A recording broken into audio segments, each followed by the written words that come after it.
Welcome, everyone. This is the Rotary E-Club of Silicon Valley, and every week we bring you the stories of people around the world who are improving the lives of others. They do this near and far and locally and globally and digitally. Our club is one of 36,000 clubs in Rotary International. It's 1.2 million people dedicated to a motto that we identify as service above self, which is really about the joy and meaning that come through service to others. We think that that's something cool and interesting. And if you want to learn more about Rotary, you can do so at Rotary, Rotary.org. And if you think to yourself, as you watch this or any of our recordings, you think, man, that's a particularly interesting club right there. Yes, it is. And you can learn more about us at Rotary.cool. Just to emphasize the point. So the many people that we have talked to us from all over the world are people who are making good things happen. They're focused on sustainable ways to improve communities. And we've got a great example of that today.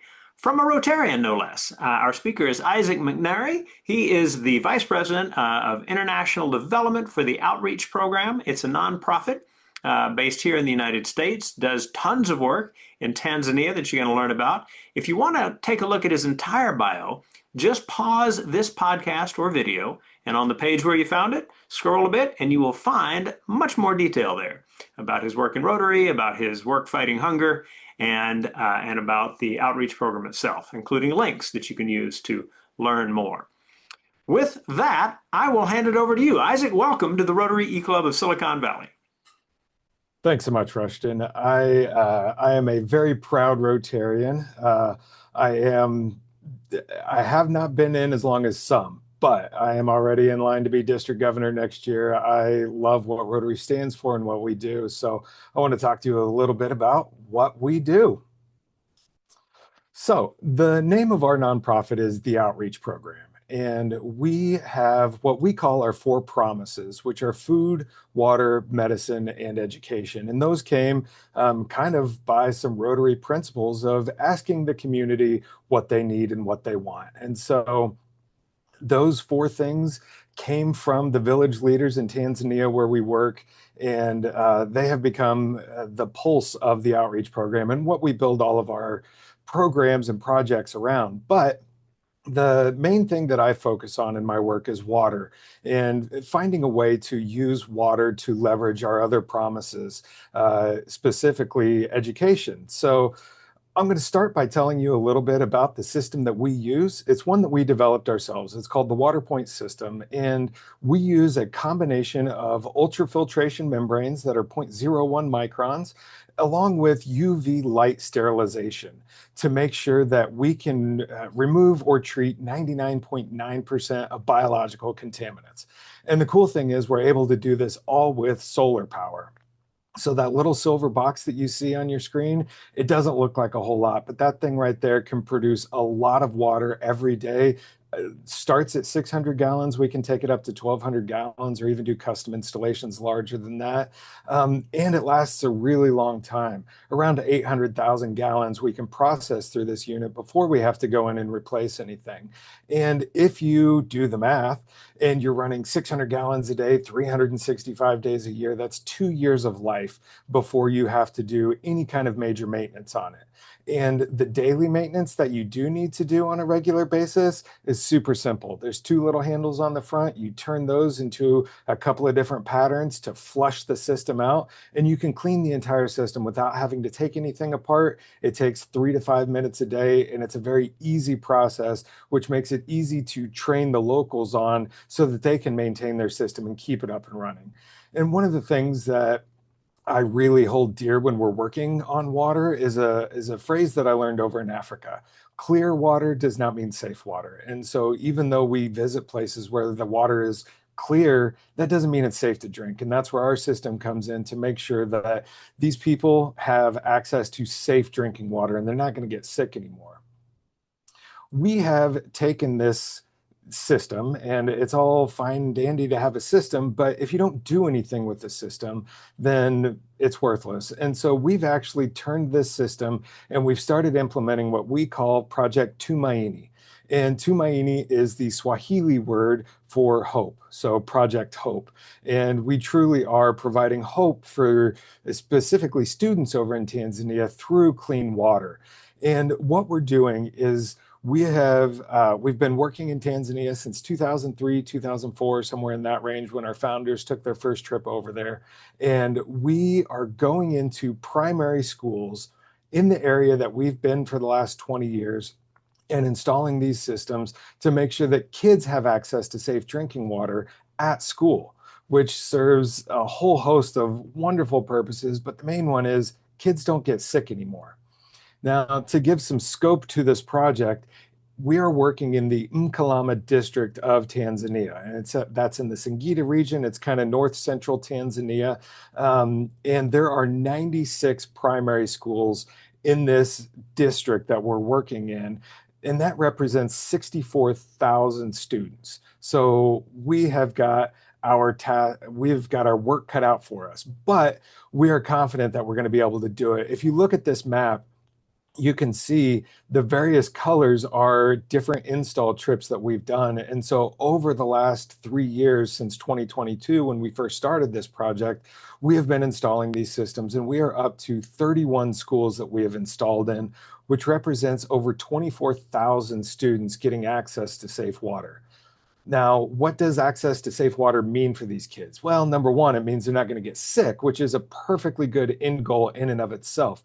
But by doing this at school, we're able to increase school attendance, we're able to increase school performance and test scores, and also just make sure that the impact on the community is long term. The World Health Organization has done studies where if you take a subsistence farmer and you have a literate farmer and an illiterate farmer working side by side, the literate farmer is going to produce 20 to 30% more over their lifetime than their illiterate neighbors. So getting a base level of education has huge impacts on the community, and this water is also available to the community.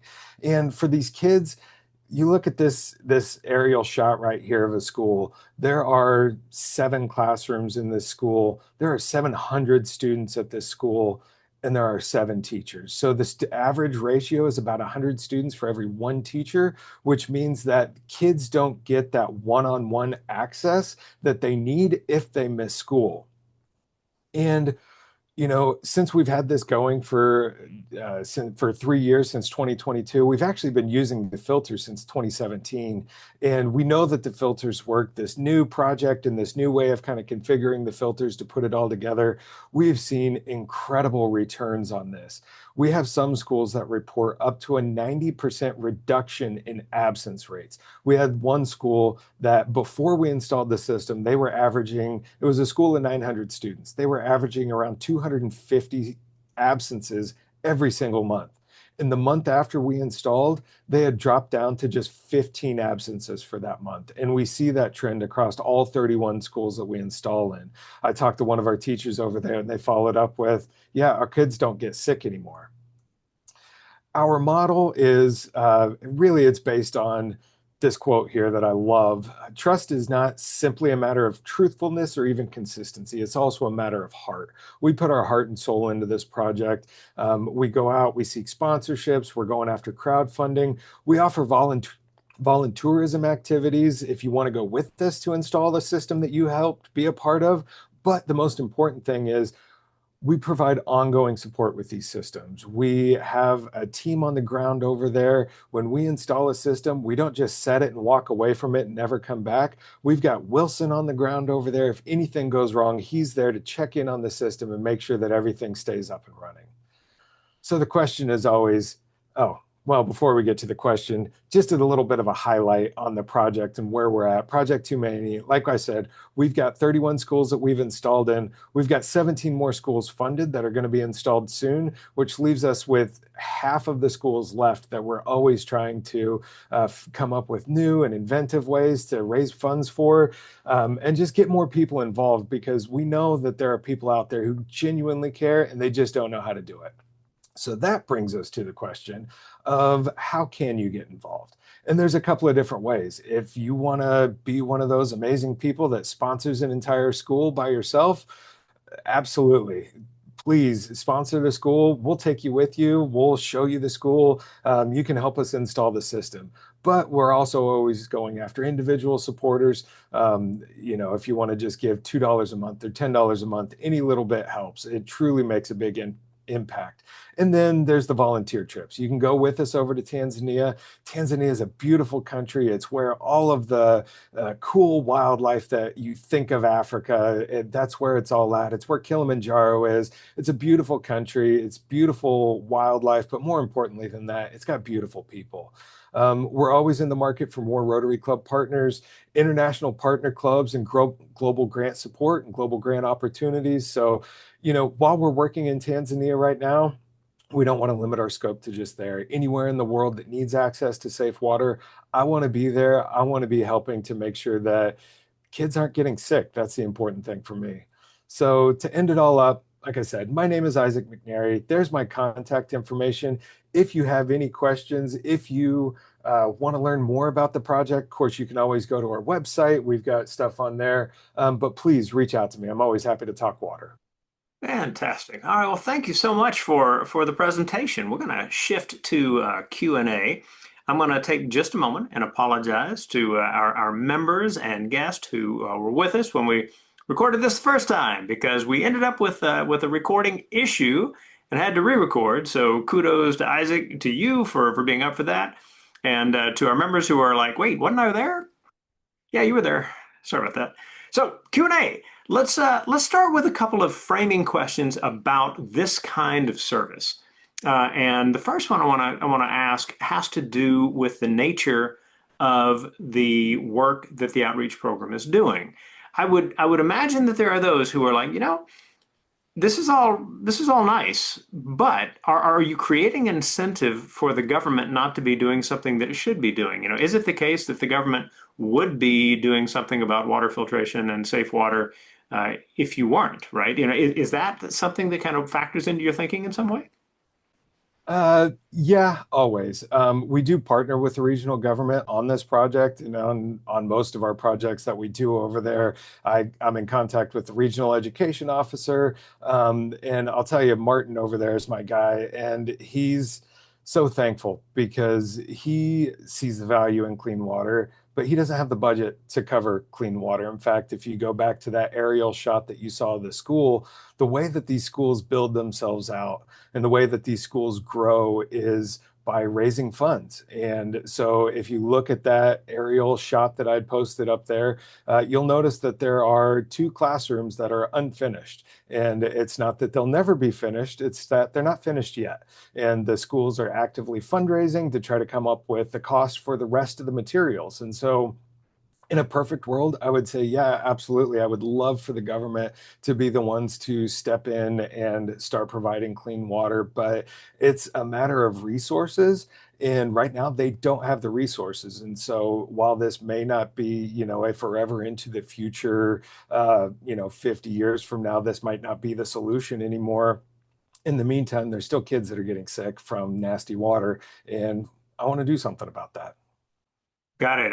I've talked with a number of people doing work in parts of Africa that actually different parts of the world where resources are so thin that the goal is simply to have buildings and teachers getting paid at least often enough, right? Or whatever it might be.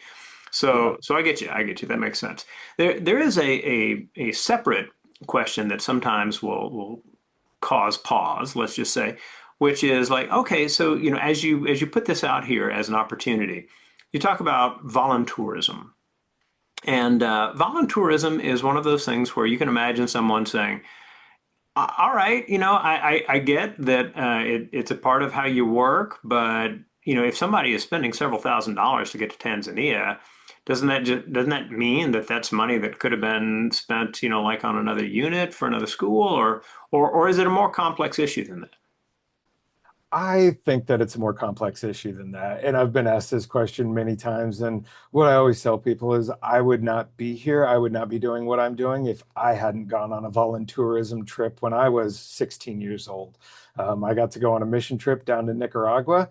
And as an American, I saw what true poverty looked like for the first time. And I felt what it was like to meet someone and make friends with someone not knowing if they would be there if I ever came back because of the situation that they lived in. I mean, people get sick and die all over the world, but at a much higher rate in these kinds of countries. And so I think it is really important. Like, yes, we could be spending all of that money, but at to what cost in the long run? Because when we take people with us, when we give people the opportunity to go over there and not just see the work, we say tourism, but it's not that. We are on the ground. We are building lifelong friendships and relationships with the people of Tanzania. We are crossing cultures and boundaries and opening our hearts and the world.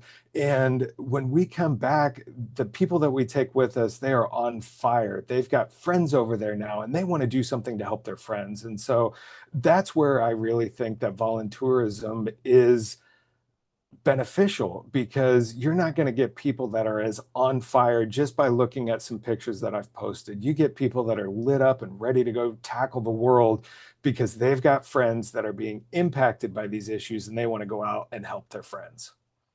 Well, that makes sense. If you have people on these trips, do you? And let me give you a frame for this. One of the things you said in your presentation is that that you go and you ask, what do you as a community need? And I'm sure you have a structure for getting people involved in those discussions. That I'd be curious kind of how that works.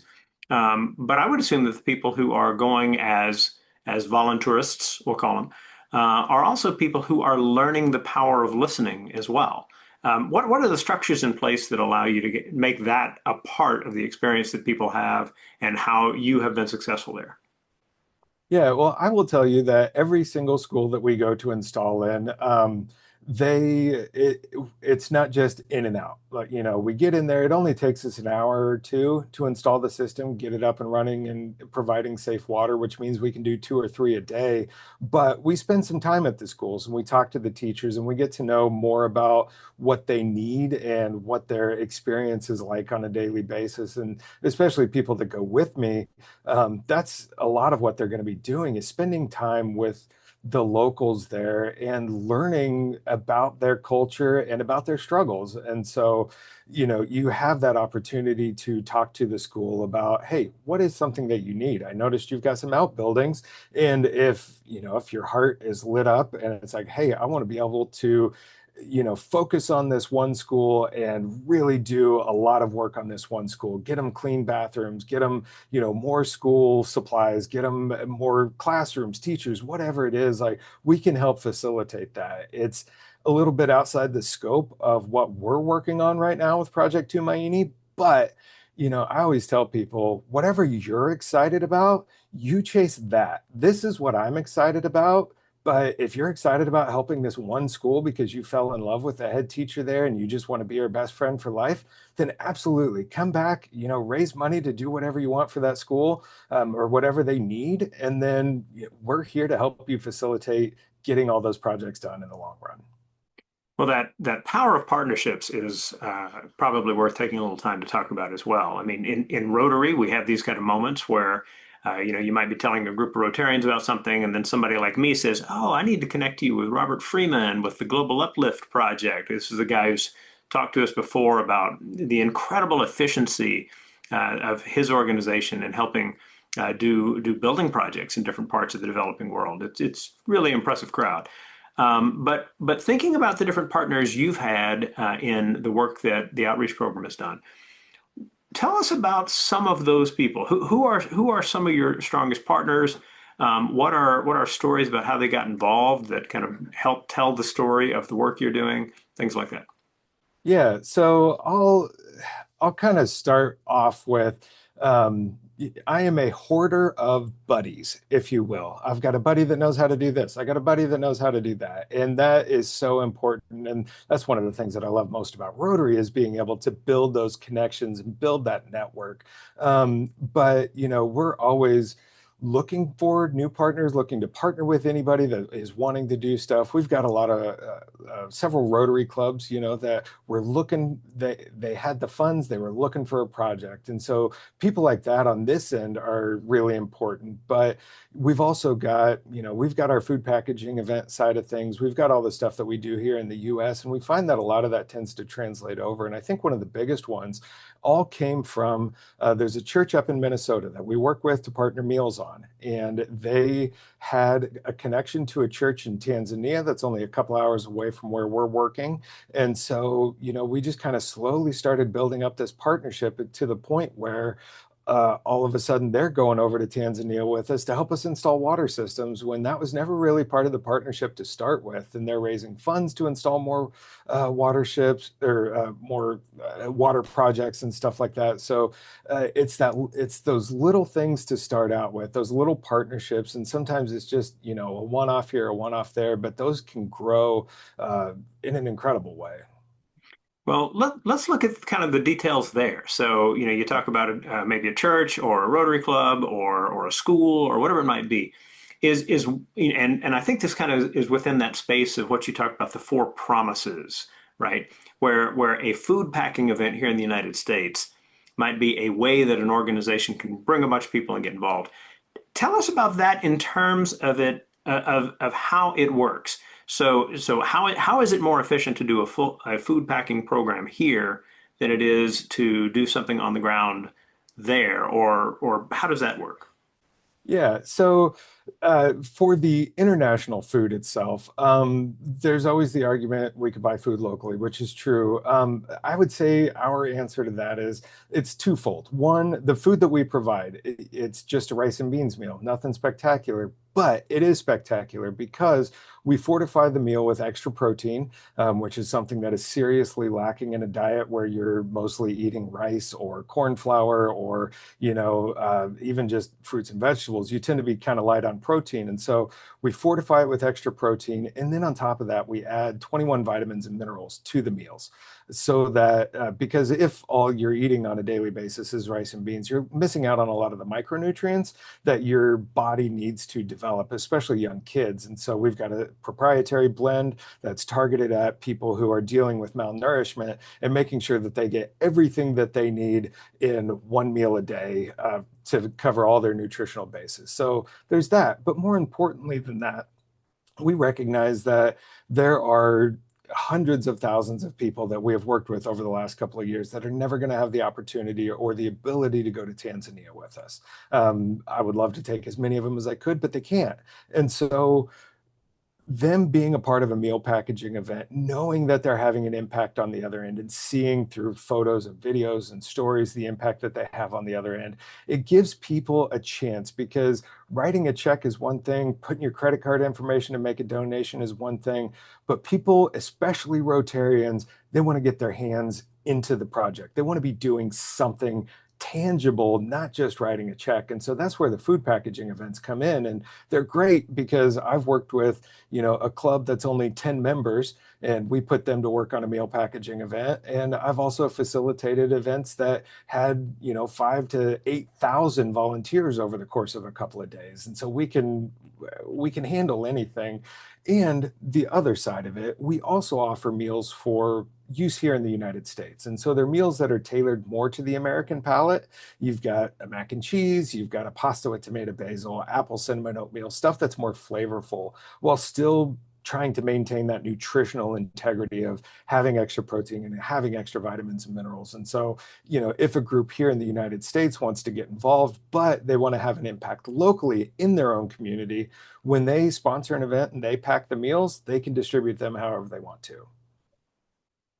How do you work with the partners for those kinds of events to simplify processes for them? So let's say you've got a school that is saying, okay, we want to do an event. they might be thinking about all kinds of logistical questions that are kind of enough to interrupt the process of actually like following through on this. What is it that the organization does to help the partnering organizations make this kind of thing happen? Yeah, so we've got years and years. I've been doing meal packaging events for 15 years. So we've got a lot of experience and expertise on making the process as simple for the host as possible. Now, I'm not going to say it's simple. You got to get volunteers, you got to find a space, you got to, there's a couple of logistical things. But when it comes to the actual event itself, we are right there. We've got, if it's something where you're going to be doing it on your own, then we've got training manuals and online training, and we're going to go through every step of the way, make sure you guys are up to speed on everything. And if it's a larger event, then we're going to have somebody from our staff on site there to help you out with your event, because I would never unleash 8,000 volunteers on somebody who's not experienced in something like that. It's a lot. And so, we're there to help every step of the way and make this process easy all the way through. Okay. Are there other elements to how the outreach program works that speak to the accumulated experience over time and how efficiently you run what you do? Are there structural pieces that people might want to know about in order to kind of better understand how your program operates? Yeah, so I mean, here's just to throw some numbers out there. So on our packaging lines, if you get 10 volunteers together around a packaging line, you can package 2,000 meals in 1 hour, which is an incredible impact on a local community. And so if you scale that up and you get 100 volunteers together, all of a sudden you can package 20,000 meals. And so when you start looking at the need, and especially with some of the stuff that's been going on recently and the politics and the cutbacks, and the food banks are struggling, and a lot of the smaller ones are shutting down. And so we can go from you give us a phone call to you having packed 50 or 100,000 meals in 30 days time, which is not an easy task on its face, but that's what we do, and we love it, so we'll make it happen. So I love that. How do you work with the food banks? Is there a network that you're involved with in some way, or does it work through the volunteer organization that you partner with, or how does it work? Yeah, so the way that we structure it normally is that whoever the group is that hosts the event, if it's the Rotary Club of Anywhere USA hosts this event, those meals are basically theirs and they can do what they want with them. And so a lot of the larger food banks are more than happy to accept our meals. We follow, we've got food safe processes in place, and we make sure that everything is done correctly so that the meals are safe to eat. Or if they want to support their local school, their local backpack program, their local small pantry or homeless shelter, or whatever it is, the meals are theirs. They can distribute them however they want to. I love that. Let's finish with just a question about you and your involvement through Rotary. So you've been a Rotarian for a decade plus. What? No. No, Well, I'm I sorry. When just did you start passed again? 2019. I just passed my Oh, 6 year mark. so let's just say you're sort of within sight of a decade, maybe. I'm getting there. Getting there. Well, kudos for taking on a leadership position so early on. That's really impressive. What have you learned in the 7 years that you've been 6 years you've been part of Rotary that has allowed you to maybe bring something new to the work you do professionally? So yeah, within Rotary, I think the thing that I've really enjoyed is meeting people across various professions, because a lot of the times when I'm working with hosts or whatever, I tend to work with the same kind of people a lot of times. But in Rotary, I've got friends that have a background in education. I've got friends that have a background in business or finance, or whatever it is. And so I'm able to bring in all of these different expertises into the projects that we're working on. And then when you start looking at Rotary on the international level and the work that they're doing through their global grants, their process of starting out with a community assessment and asking what the community needs. We try to do that on a regular basis with our projects anyways, but it really just drove home to me the importance of making sure that I'm not coming in as an outsider and saying, hey, I think you need this.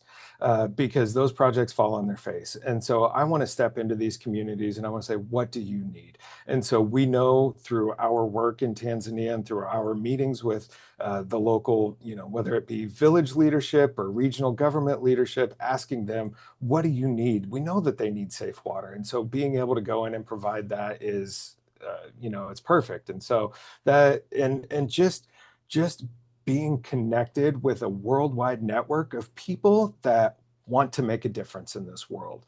And knowing that when I'm talking to a Rotarian, I'm talking to a kindred spirit that also is just out there trying to make the world a better place.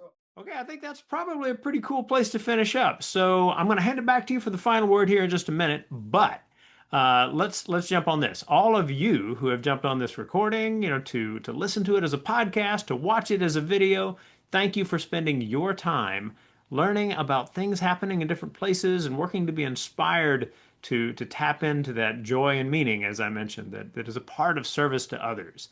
We hope that you'll come back. Tell your friends about the interesting stories that you get to hear.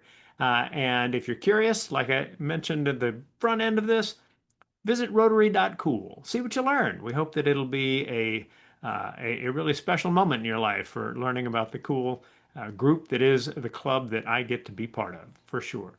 As we always like to do, we hand it back to our speaker for the final word. Isaac, what would you like people to have clearly in mind as they finish the video or the podcast? I think I'm gonna go with what I normally go with as a closing word, which is there is an immense amount of tragedy in the world, but there is an overwhelming amount of beauty. And so we have to focus on the beauty while we fight against all of the tragedy. And that's what we as Rotarians do best. Well said. And everyone, I hope you are inspired by what you've heard. We will see you next week.